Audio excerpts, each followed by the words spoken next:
ఈ కథ నిరంతరం వర్షం కురుస్తూ, అంతటా కటిక చీకటిగా ఉన్న ఒక నగరం నుండి మొదలవుతుంది.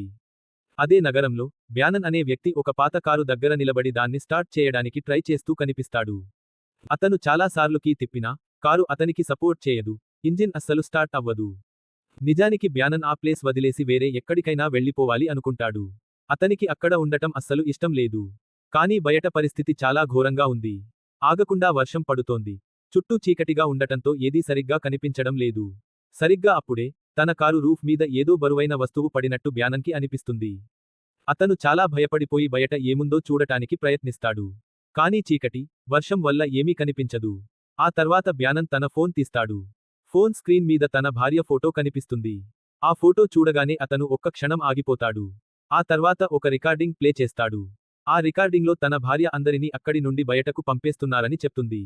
కానీ వాళ్ళని ఎక్కడికి తీసుకెళ్తున్నారో ఎవరికీ తెలియదు. రికార్డింగ్ చివరలో, తను బ్యానన్ ఎప్పుడు ఇంటికి తిరిగి వస్తాడా అని అడుగుతుంది. ఫోన్ స్విచ్ ఆఫ్ చేశాక, బ్యానన్ ఒక దీర్ఘశ్వాస తీసుకుని కొంచెం నీళ్లు తాగుతాడు. అతను చాలా అలసటగా, ఆందోళనగా ఉన్నాడు. ఆ తర్వాత కారులో ఏదైనా తినడానికి దొరుకుతుందేమో అని వెతుకుతాడు. కానీ ఏమీ దొరకదు. పరిస్థితిని అర్థం చేసుకున్న బ్యానన్, ఇక కారులో కూర్చోవడం సరికాదని నిర్ణయించుకుంటాడు. కారు డోర్ తెరిచి బయటకు వస్తాడు. వర్షం హోరున కురుస్తోంది. చుట్టూ చిక్కటి చీకటి ఉంది. అప్పుడే అతనికి దగ్గరలో ఒక బిల్డింగ్ కనిపిస్తుంది. మెల్లగా ఆ దిశగా నడుస్తాడు. ఆ బిల్డింగ్ ఖాళీగా ఉన్నట్టు అనిపిస్తుంది. ముందుకు వెళ్తుండగా, బయట నుండి కొంచెం సేఫ్గా అనిపించే ఒక ఇల్లు కనిపిస్తుంది. దాంతో అతను లోపలికి వెళ్తాడు. లోపలికి వెళ్ళగానే అతనికి ఒక వింత నిశ్శబ్దం అనిపిస్తుంది. అంతటా నిశ్శబ్దంగా ఉన్నా, ఆ మధ్యలో కొన్ని రహస్యమైన శబ్దాలు వినిపించడం మొదలవుతాయి. ఆ శబ్దాల గురించి తెలుసుకోవడానికి బ్యానన్ జాగ్రత్తగా మెట్లు ఎక్కడం స్టార్ట్ చేస్తాడు. అప్పుడు అతనికి దూరంగా ఒక భారీ ఆకారం కనిపిస్తుంది. ఆ ఆకారం ఒక నెఫిలిం లా ఉంది. ఆ జీవిని చూడటానికి చాలా భయంకరంగా, వింతగా ఉంది. ఎవరైనా తనని చూస్తున్నప్పుడే అది అక్కడ ఉన్నట్టు అనిపిస్తోంది. ఆ తర్వాత బ్యానన్ మెల్లగా ముందుకు కదులుతాడు. ఆ ఇంట్లోని ఒక గదికి చేరుకోగానే, నేల మీద ఒక శవం పడి ఉండటం చూస్తాడు. అతన్ని చూస్తుంటే, బ్యానన్ దేని నుండి అయితే తప్పించుకోవాలని చూస్తున్నాడో, ఆ వ్యక్తికి కూడా అదే జరిగిందని అర్థమవుతుంది. అప్పుడు బ్యానన్ మోకాళ్ల మీద కూర్చుని, ఆ వ్యక్తి చేతులకున్న హ్యాండ్కఫ్స్ తీసి తనకి తాను వేసుకుంటాడు. అది తనని కొంచెం కాపాడుతుందని అతను ఫీల్ అవుతాడు. ఆ తర్వాత దగ్గర్లో ఒక ఆయుధం పడి ఉండటం చూసి, వెంటనే దాన్ని తన బ్యాగ్లో వేసుకుంటాడు. తర్వాత బ్యానన్ తన బ్యాగ్ నుండి రేడియో తీసి ఎవరినైనా కాంటాక్ట్ చేయడానికి ట్రై చేస్తాడు. కానీ అతను మాట్లాడేలోపే, గది మూల నుండి ఒక తక్కువ గొంతు వినిపిస్తుంది. ఆ గొంతును ఫాలో అవుతూ వెళ్తే, బెడ్ కింద ఇంకో రేడియో ఆన్ అయి ఉండటం చూస్తాడు. బ్యానన్ ఆ రేడియో తీసినప్పుడు అందులో కేవలం నాయిస్, విరిగిపోయిన శబ్దాలు మాత్రమే వస్తాయి. నిరాశతో బ్యానన్ ముందుకు వెళ్తాడు. కానీ ఒక ఇరుకైన సందులో వెళ్తుండగా, గోడ మీద ఒక నంబర్ రాసి ఉండటం చూస్తాడు. ఎవరో కావాలనే ఆ నంబర్ అక్కడ వదిలేసినట్టు అనిపిస్తుంది. అది రేడియో ఫ్రీక్వెన్సీ అని బ్యానన్ అర్థం చేసుకుంటాడు. రేడియోలో అదే ఫ్రీక్వెన్సీ సెట్ చేసి మళ్లీ కాంటాక్ట్ చేయడానికి ట్రై చేస్తాడు. కానీ ఈసారి కూడా నిశ్శబ్దమే ఎదురవుతుంది. ఆ తర్వాత బ్యానన్ ఒక పాత స్కూల్ బిల్డింగ్కి చేరుకుంటాడు. ఆ ప్లేస్ అంతా నిర్మానుష్యంగా ఉంది. అక్కడ ఒక పెద్ద రూమ్ ఉంటుంది. అది ఒకప్పుడు పార్టీ హాల్ అయి ఉండొచ్చు. బ్యానన్ టార్చ్ లైట్ వేసి ఆ రూమ్ ని చూడటానికి ట్రై చేస్తాడు. కానీ అక్కడ భయంకరమైన నిశ్శబ్దం మాత్రమే ఉంటుంది. తనని తాను ప్రశాంతంగా ఉంచుకోవడానికి కొంచెం నవ్వి, ముందుకు సాగాలని నిర్ణయించుకుంటాడు. అప్పుడు ఒక చీకటి మూలలో టార్చ్ వేయగా, అక్కడ ఒక స్త్రీ నిలబడి ఉండటం చూస్తాడు. అది చూసి అతను భయంతో కింద పడిపోతాడు. కొద్దిసేపటి తర్వాత లేచి మళ్లీ చూస్తే అక్కడ ఎవరూ ఉండరు. ఆ తర్వాత బ్యానన్ రెండో అంతస్తుకి వెళ్తాడు. సడన్గా తన రేడియో నుండి ఒక గొంతు వినిపిస్తుంది. అతను షాక్ అయ్యి, వెంటనే, అవతల ఎవరు ఉన్నారు అని అడుగుతాడు. కొద్దిసేపటి తర్వాత ఒక భారీ మరియు అస్పష్టమైన గొంతు వినిపిస్తుంది. ఆ వ్యక్తి తన పేరు డేమియన్ అని చెప్తాడు. డేమియన్ బ్యానన్ని కొన్ని క్వశ్చన్స్ అడుగుతాడు. ఆ ప్రశ్నల్లో స్పష్టమైన అనుమానం కనిపిస్తుంది. కానీ బ్యానన్ అలసటతో సమాధానం ఇస్తూ, తను ఇక్కడ చాలా రోజులుగా, బహుశా వారాలుగా చిక్కుకుపోయానని చెప్తాడు. అది విని డేమియన్, గోడల మీద ఆ ఫ్రీక్వెన్సీ రాసింది తనే అని చెప్తాడు. తను దగ్గర్లోని ఒక బిల్డింగ్లో దాక్కున్నానని కూడా చెప్తాడు. కానీ మాట్లాడుతుండగానే రేడియో ఆగిపోతుంది. కొద్దిసేపటి తర్వాత డేమియన్ మళ్లీ అదే ఫ్రీక్వెన్సీలోకి వస్తాడు. తనకు వింత శబ్దాలు, అరుపులు మరియు తుపాకీ కాల్పుల శబ్దాలు వినిపించాయని, ఆ భయంతో రేడియో కట్ చేసి దాక్కున్నానని చెప్తాడు.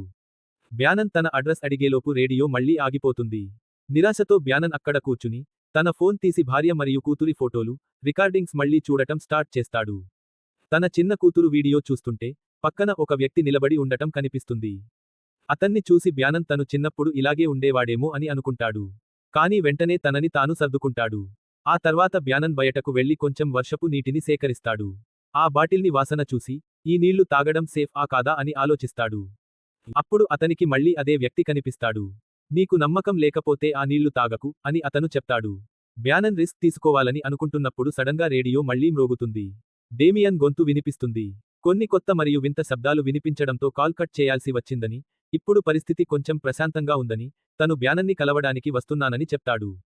బ్యానన్ తన దగ్గర ఒక కారు ఉందని, దాంతో ఈ నగరం వదిలి వెళ్ళొచ్చని, కానీ దాని ఇంజిన్ పాడైందని చెప్తాడు. దగ్గర్లోని ఫ్యాక్టరీల్లో ఇంజిన్ రిపేర్ చేయడానికి కావాల్సిన వస్తువులు దొరకొచ్చని డేమియన్ చెప్తాడు. మాట్లాడుతుండగా బ్యానన్కి కొన్ని వింత శబ్దాలు వినిపిస్తాయి. అతను అలర్ట్ అయ్యి కిటికీ దగ్గరికి వెళ్తాడు. బయట చూస్తే దూరంగా ఒక ఎర్రటి వెలుతురు కనిపిస్తుంది. అదే టైంలో ఎవరో సాయం కోసం ఏడుస్తున్నట్టు వినిపిస్తుంది. బ్యానన్ ఆలస్యం చేయకుండా బయటకు వెళ్తాడు. అక్కడ గులాబీలతో చుట్టబడి ఉన్న ఒక స్త్రీ భయంకరమైన విగ్రహాన్ని చూస్తాడు. బ్యానన్ దగ్గరికి వెళ్లి ఒక పువ్వు కోయడానికి ట్రై చేసినప్పుడు, మళ్లీ సాయం కోరుతున్న అరుపు వినిపిస్తుంది. ఆ శబ్దాన్ని ఫాలో అవుతూ ఒక రూంలోకి వెళ్తాడు.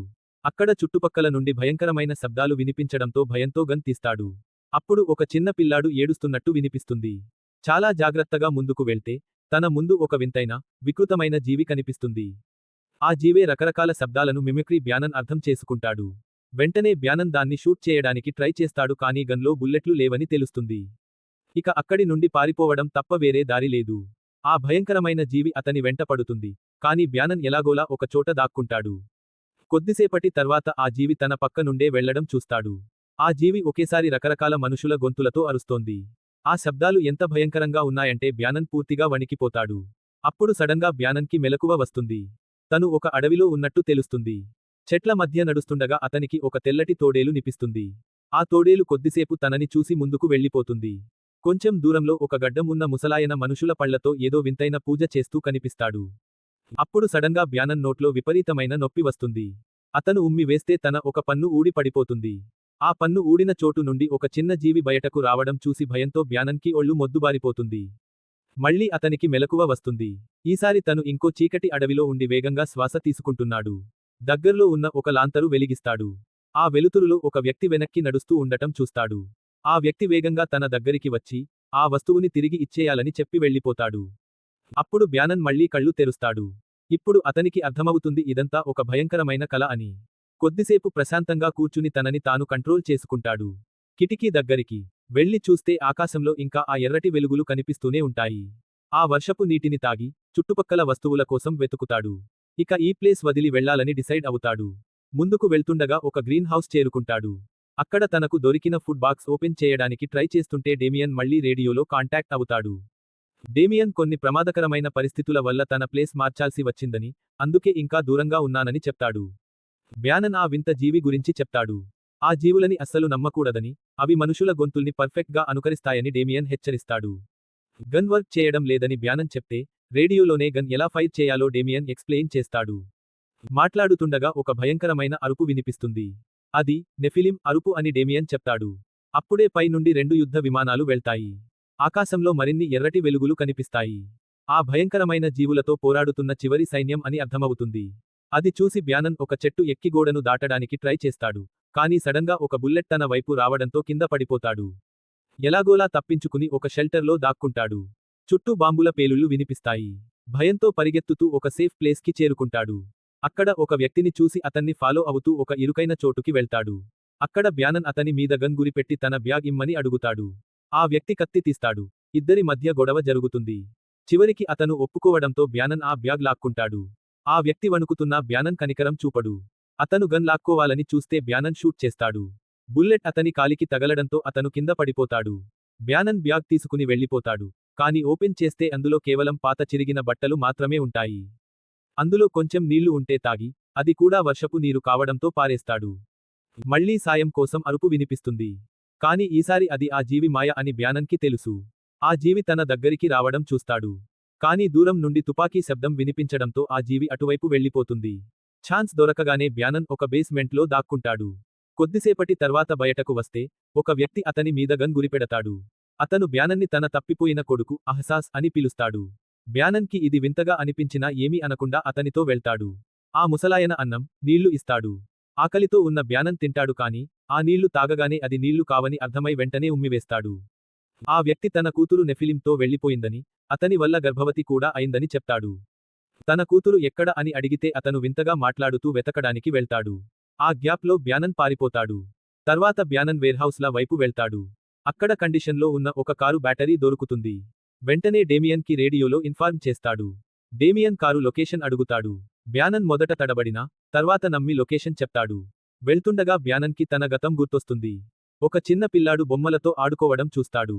అప్పుడే ఆ భయంకరమైన జీవి తన ముందు కనిపిస్తుంది. బ్యానన్ దాక్కుంటాడు. కానీ దారి బ్లాక్ అవ్వడంతో పారిపోలేడు. అప్పుడు బ్యానన్ ఒక ప్లాన్ వేస్తాడు. ఒక పాత రేడియోని బకెట్లో పెట్టి, అందులో అరిచి ఆ జీవి దృష్టిని మళ్లిస్తాడు. ప్లాన్ వర్కౌట్ అవ్వడంతో కారు దగ్గరికి పరుగున వెళ్తాడు. కానీ కంగారులో బ్యాటరీ కింద పడిపోతుంది. ఆ జీవి కారు దగ్గరికి రావడంతో బ్యానన్ లోపల కూర్చుంటాడు. ఆ జీవి గోళ్లు కారు గ్లాస్ మీద కనిపిస్తాయి. అది గట్టిగా అరుస్తుంటే బ్యానన్ పూర్తిగా విలవిలలాడిపోతాడు. సడన్గా ఒక బుల్లెట్ శబ్దం వినిపిస్తుంది. ఆ జీవి కింద పడిపోతుంది. డేమియన్ అక్కడికి వచ్చి బ్యానన్ని కాపాడతాడు. కానీ కింద పడ్డ బ్యాటరీలోకి నీళ్లు వెళ్లడంతో అది పనిచేయదని డేమియన్ చెప్తాడు. అది విని బ్యానన్ కారు స్టీరింగ్ మీద తల పెట్టుకుని ఏడుస్తాడు. డేమియన్ కనికరం లేకుండా, ఏడవడానికి టైం లేదు, ఇక్కడ ఉండటం సేఫ్ కాదు, అని చెప్పి ఒక టన్నెల్ దగ్గరికి తీసుకెళ్తాడు. ఇద్దరూ విడివిడిగా వెళ్తే బ్రతికే ఛాన్స్ ఎక్కువ అని డేమియన్ సలహా ఇస్తాడు. బ్యానన్ ఒప్పుకుని టన్నెల్ లోపలికి వెళ్తాడు.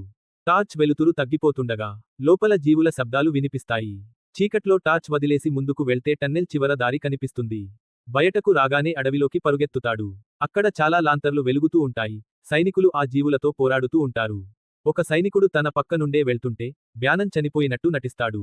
ఛాన్స్ దొరకగానే పారిపోయి ఒక చెట్టు కింద రెస్ట్ తీసుకుంటాడు. తుపాకీ శబ్దాలు ఆగిపోయాక, మళ్లీ సాయం కోసం అరుపు వినిపిస్తుంది.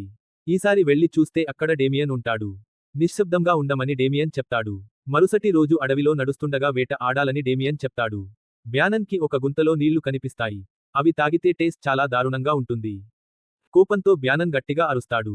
వాళ్లు దిక్కు లేకుండా నడుస్తుంటే దారిలో నెఫిలింలు కనిపిస్తాయి. కానీ భయపడకుండా ముందుకు వెళ్తారు.